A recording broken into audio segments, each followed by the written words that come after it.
ini bukan keputusan presiden saja, tetapi juga keputusan seluruh rakyat Indonesia yang diwakili oleh seluruh anggota DPR yang ada di Jakarta.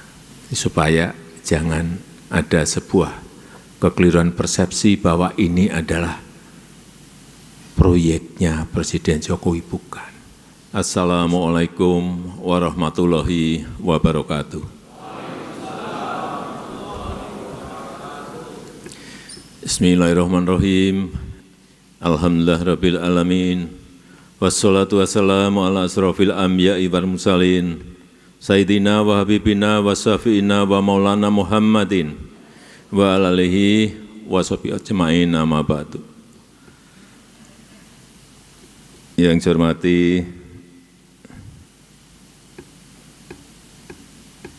Pak Menteri Perhubungan, Menteri Pariwisata, Pak Wamen Kementerian Agama, pimpinan Otorita OIKN, yang saya hormati Ketua Basnas, Profesor Dr. Kiai Haji Nur Ahmad MA, beserta para pimpinan Basnas provinsi, kota, kabupaten dari seluruh tanah air Indonesia. Bapak, Ibu, hadirin dan undangan yang berbahagia. Sejak saya masuk tadi, saya melihat wajah-wajah Bapak Ibu semuanya cerah semuanya. Kelihatan senang sekali gitu. Saya lihat kelihatan senang banget, gembira sekali. Ya, inilah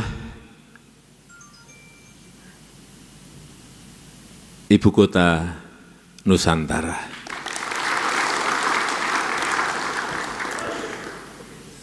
Saya sering mendapatkan tamu Perdana Menteri, Presiden dari negara lain. Yang saya sering risau itu kalau sudah bertanya, masuk ke istana di Jakarta, Presiden Jokowi, waduh, istananya bagus ya, indah. Saya mau jawab apa itu? Iya, memang bagus, memang indah. Tapi enggak saya teruskan. Tapi ini yang buat kolonial loh, yang buat kolonial Belanda, baik yang ada di Jakarta, di Bogor, di Jogja, itu semuanya adalah bangunan kolonial Belanda, warisan dari kolonial Belanda. Sehingga kadang-kadang kita merasa inferior gitu. Waduh, ini istana, sebuah simbol negara, tetapi bikinan kolonial. Sehingga betul, Bung Karno tahun 60-an itu sudah menggagas untuk kepindahan ibu kota. Pak Harto juga menggagas kepindahan ibu kota. Kalau saya itu hanya mengeksekusi. Gagasan itu sudah gagasan panjang, sudah lama. Kemudian kita cek lagi saat itu, saat setelah dilantik 2014, saya memerintahkan kepada Kepala Bappenas untuk dilihat lagi gagasan-gagasan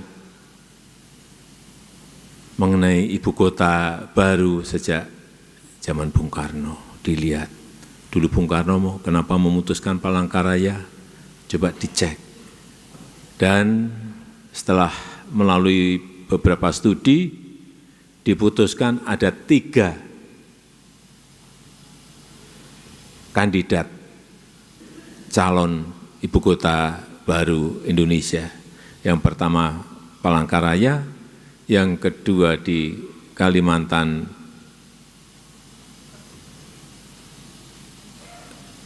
Selatan, yang ketiga di Kalimantan Timur, kemudian tambah 1 ada di Sulawesi di Mamuju. Didetailkan lagi, kemudian saya cek di lapangan, enggak sekali, 2 kali, 3 kali, kemudian bismillah saya putuskan di Penajam Pasir Utara, Kalimantan Timur.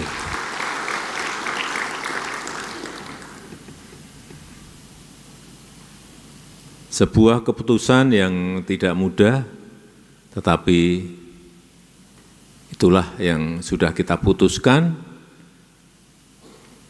Kita juga izin kepada DPR, saya menyampaikan lisan di dalam rapat paripurna tanggal 16 Agustus, kemudian diikuti dengan pengajuan undang-undang mengenai ibu kota Nusantara, dan itu disetujui 93% dari fraksi yang ada di DPR.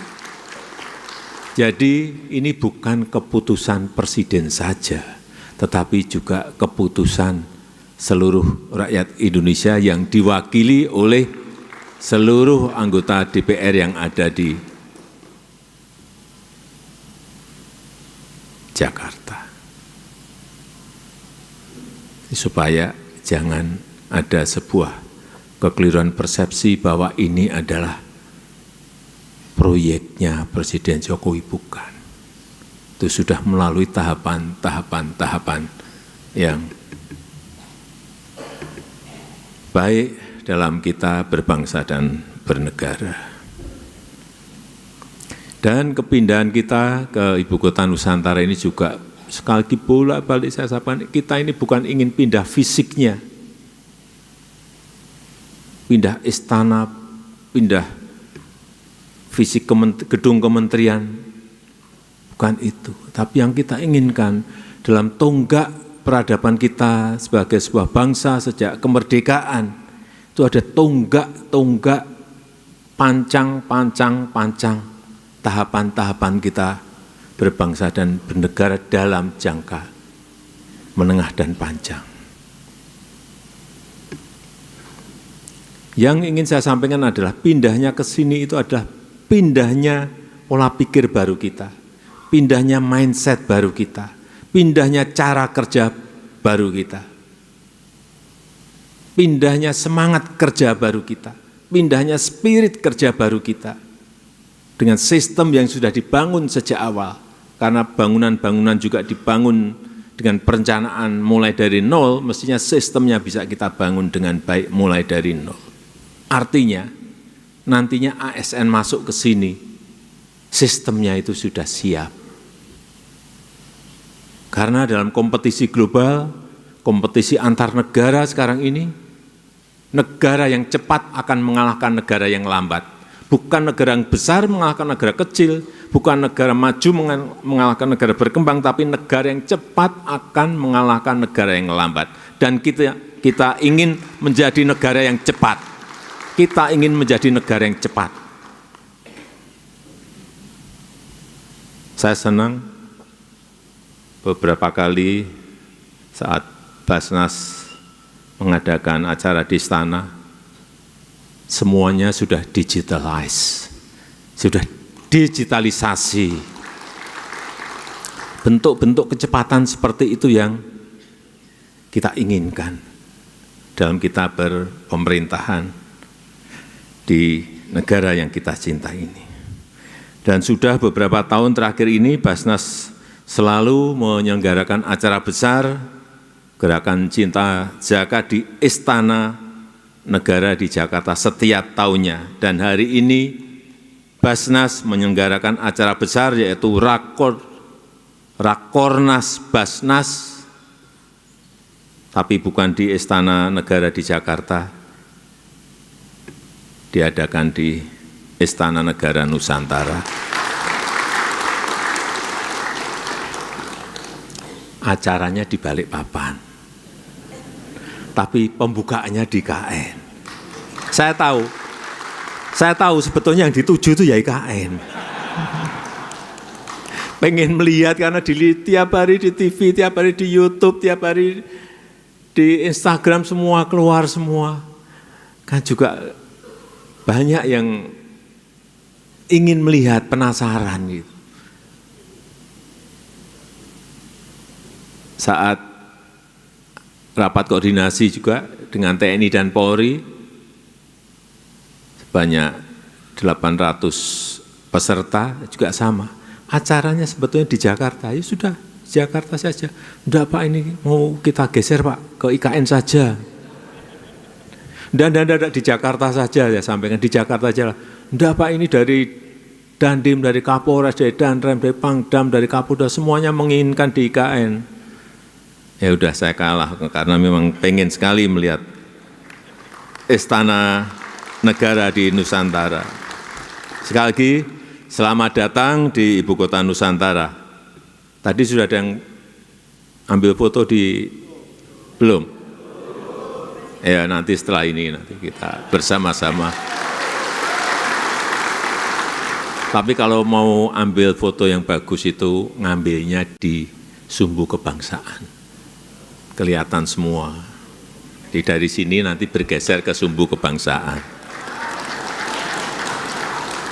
Saya tahu ini oleh-oleh pulangnya yaitu.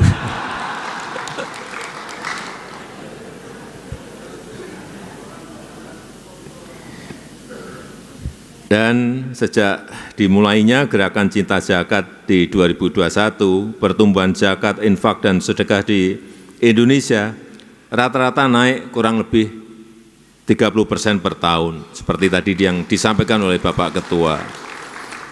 Ini angka pertumbuhan yang cukup besar.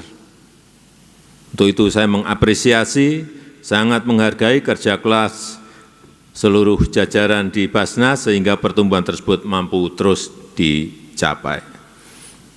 Dan sebagai negara dengan penduduk muslim terbesar di dunia, sekarang penduduk kita 236, penduduk muslim kita 236 juta, sebuah jumlah yang sangat besar.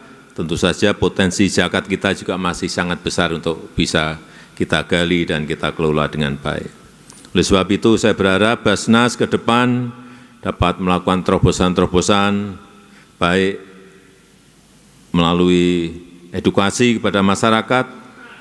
Yang paling penting adalah meningkatkan kepercayaan masyarakat untuk membangun sebuah tata kelola yang baik, tata kelola yang profesional. Dan kalau masyarakat percaya, semuanya zakat akan disalurkan lewat Basnas. Itu tujuan kita. Kalau sudah dipercaya itu enak, semua udah.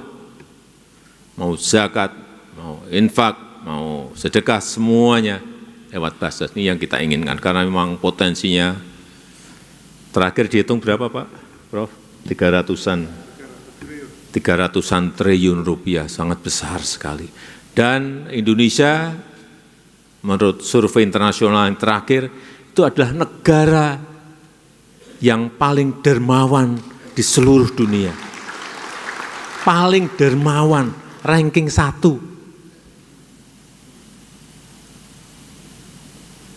Itu luar biasa, alhamdulillah.